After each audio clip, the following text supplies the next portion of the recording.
Chapter 1 है ये, what where how and when, class 6th history. इसमें हम सवाल जवाब देख रहे हैं। इसमें फिल इन द ब्लैंक्स भी है, ट्रू फॉल्स भी है, यानी कि पूरे कवर करने की कोशिश की गई है। Name the emperor whose inscription has been found from Kandahar. Kandahar जो अभी अफगानिस्तान में है, वहां पर जो इंस्क्रिप्शन मिले हैं, इंस्क्रिप्शन मतलब ये होता है कि अभिलेख, चीजें जो लिखी गई हों पत्थर या धातु पे। कौन से एम्परर हैं जिनके इंस्क्रिप्शन मिले हैं? उत्तर है Ashoka. Name the language in which most of the manuscripts were written. कौन सी ऐसी लैंग्वेज है जिसमें मैन्युस्क्रिप्ट, पांडुलिपियां मोस्टली सबसे ज्यादा लिखी गई हैं? इसका उत्तर है Sanskrit. Sanskrit. What do we call the information gathered by the historians from inscription manuscript archaeology? जो हमारे इतिहासकार होते हैं वो अभिलेखों से, पांडुलिपियों से और जो पुरातत्व से इंफॉर्मेशन लेके आते हैं उसको क्या कहा जाता है? तो इसका उत्तर है अ सोर्स। हिंदी में कहते हैं इसको स्रोत। स्रोत। River Indus was addressed as Hindos and Indos। तो इंदोस हिंदोस कौन कौन लोग कहते थे? तो इसको कहते थे ईरानियन और ग्रीक। मैं आपको दिखाता हूं कि यहां पर अगर आप देखें, ये पाकिस्तान है और पाकिस्तान से थोड़ा अगर और इधर चले जाएं, पाकिस्तान का बॉर्डर लगता है ईरान से। ईरान हो गया, और अगर आप थोड़ा और आगे जाएं, वो यूरोप में है, ग्रीस। वहां के लोग जब यहां आते थे तो जब ये देखते थे कि ये जो इंडस रिवर है, सिंधु नदी है, उसके ईस्ट में, मतलब इसके इधर वाले इलाके में जो भी लोग रहते हैं या जो भी इलाका है, तो जब वापस जाते थे तो कहते थे कि हम इंडोस या हिंदोस से आए हैं। तो उसका उत्तर क्या होने वाला है? ईरानियंस और Greeks. Name the place where Sulaiman and Kirthar ranges are located. इसका उत्तर है पाकिस्तान में। आपको दिखाता हूं कहां है ये किरतार है और ये सुलेमान है। ये कहां है? हिंदुस्तान का तो बाउंड्री ये देख रहे हैं आप, ये पाकिस्तान में है।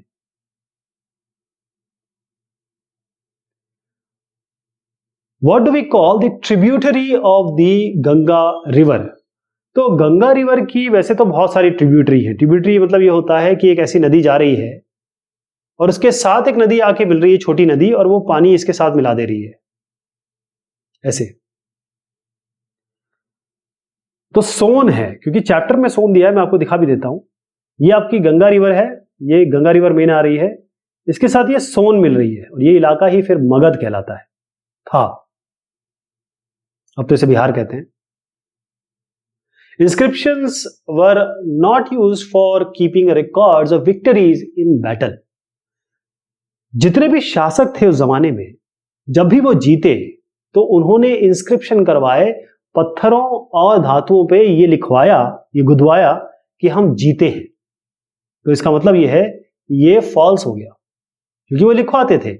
जो गरीब आदमी है, फार्मर है, कृषक है, पशुपालक है, वो थोड़ी ना लिखाता था, शासक लिखवाते थे। Why people of this age traveled from place to place? लोग एक जगह से दूसरी जगह क्यों जाते थे? तो बहुत सारे कारण हैं इसके। इसमें to develop agriculture and basic things.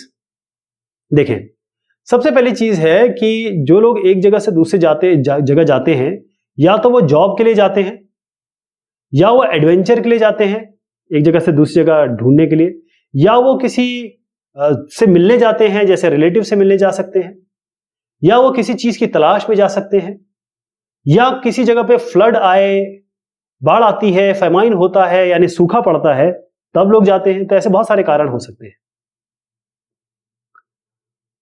Which is the best successful example in understanding history through decipherment?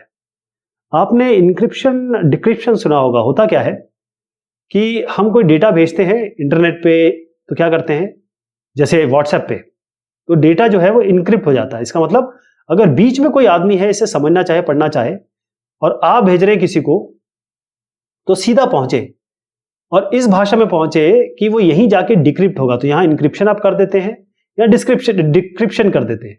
तो यही डेसिफरमेंट, डिक्रिप्शन, ये सब एक ही चीज समझिए आप। तो द हिस्ट्री ऑफ इजिप्ट, डेसिफरमेंट कैसे करते हैं? मान लीजिए यहां पर एक मैं बना तो नहीं सकता हूं फिगर, मुझे मेरी ड्राइंग इतनी अच्छी नहीं है।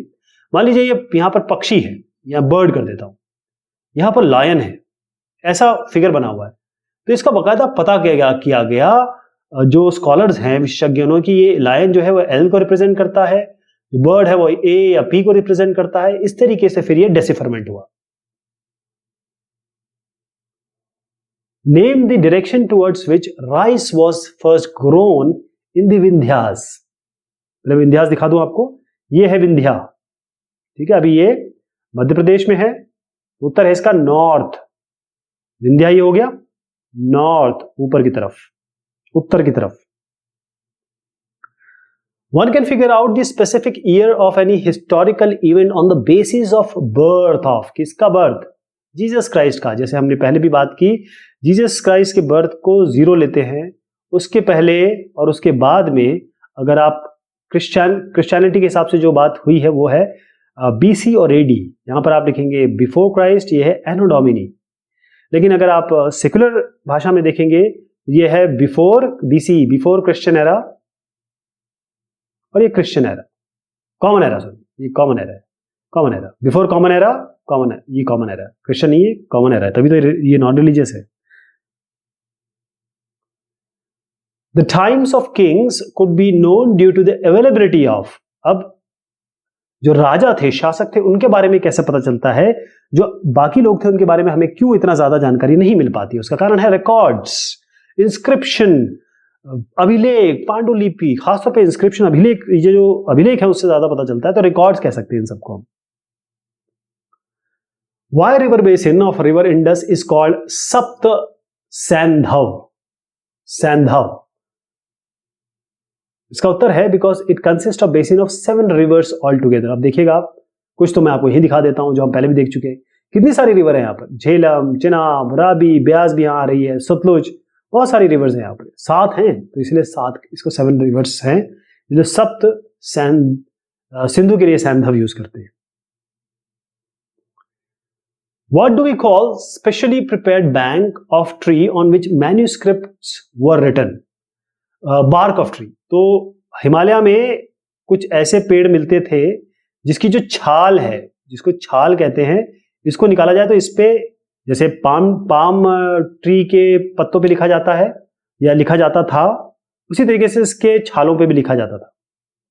बर्ग कहते हैं इसको, बर्च भी बोलते हैं, बर्ग भी बोलते हैं। In the inspection discovered from Rosetta alphabet L is denoted by the image of, तो ये हम बार बार इसलिए कर रहे हैं क्योंकि ये पूछा जाता है, दिमाग में आपके बस जाए बिल्कुल। तो L क्या हुआ? लायन, L लायन के लिए। In the inscription discovered from the Rosetta alphabet A is denoted by the image of a, तो देख लेते हैं कौन सा है? बर्ड, बर्ड, उत्तर होगा बर्ड, पक्षी। From where do we get the evidence of rice production from for the first time in India? कहाँ चावल के बारे में हमें अवशेष मिलते हैं, जानकारी मिलती है? उत्तर है इसका नदन पार्ट। आइए जगह दिखाता हूं आपको। ये जो प्लेन्स है ना हमारे, ये नदन पार्ट्स है, ये वाले।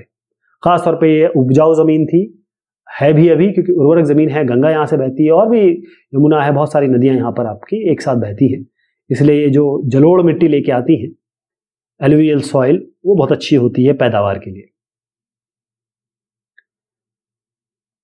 What is the meaning of term Indus in Sanskrit? Sanskrit में इंडस का मतलब क्या होता है?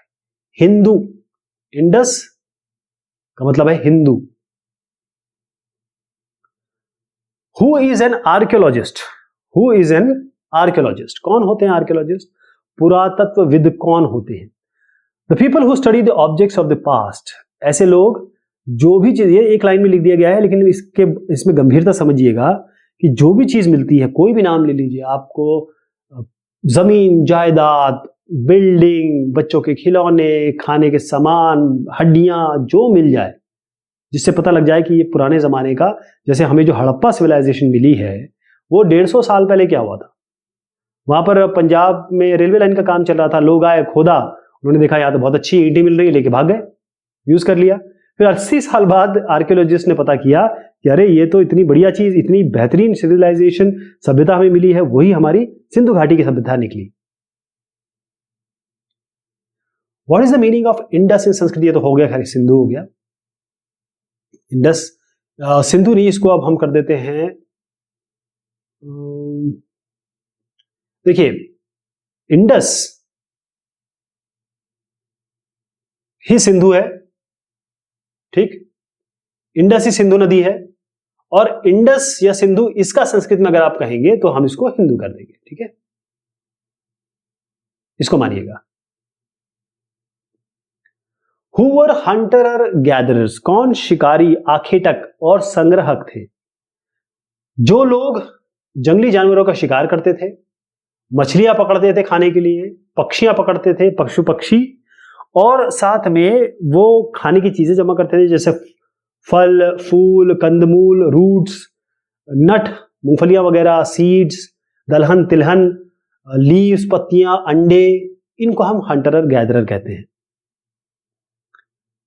How do people living in the Andaman islands manage their living? ये हम ऑलरेडी सवाल देख चुके हैं। तो इसमें लोग खास तौर पे, देखिए अंडमान अगर आप पोर्ट ब्लेयर में लैंड करेंगे तो आपको कहीं नहीं लगेगा, आपको लगेगा या तो आप केरल में आ गए या आप तमिलनाडु या बंगाल में आ गए, वहां कोई ऐसी चीज नहीं लगेगी। लेकिन 300 से ज्यादा ऊपर वहां पर अलग अलग द्वीप है, खासतौर पर निकोबार में आप जाएंगे तो अभी भी जरावा कम्युनिटी रहती है। तो वहां के लोग, अगर बाकी आप आइलैंड की बात करें तो अभी भी वहां वो मछलियां पकड़ते हैं, जानवरों को का शिकार करते हैं और खाते हैं, और जो फॉरेस्ट से मिलता है, जंगल से मिलता है, वो जमा करते हैं।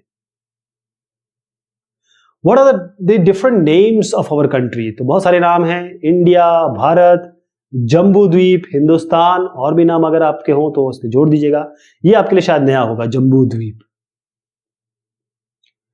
Where did people live in prehistoric times? तो लोग कहां रहते थे? लोग वहां रहते थे जहां पर पानी हो। पानी कहां होता है? नदियों में, रिवर्स में, जहां पर उनको पशु पक्षी, जिनका जानवरों का आखेट कर सके, वो हंटिंग कर सके, जहां पर बहुत सारी चीजें हो खाने पीने की, वहां वो रहते थे लोग। What were the occupations of the people in early days? तो उनका काम क्या होगा? देखिए आदमी था, उसको पेट पालना था, तो वो हंटर्स थे, शिकारी थे, हर्डर्स थे, यानी वो पशुपालक थे, फार्मर्स थे, कृषक थे, या शासक थे, या म्यूजिशियन थे, गाना बजाना करते थे, व्यापारी थे, मर्चेंट्स थे, प्रीस्ट थे यानी कि पुरोहित थे, क्राफ्ट्समैन वास्तुशिल्प आर्टिस्ट, वास्तुशिल्प शिल्पकार थे, साइंटिस्ट वैज्ञानिक भी थे। तो ये हमने सवाल जवाब देखे, कुछ एक्स्ट्रा सवाल जवाब है जिससे थोड़ा आपको फायदा हो सकता है। बहुत शुक्रिया, बहुत मेहरबानी आप सभी की।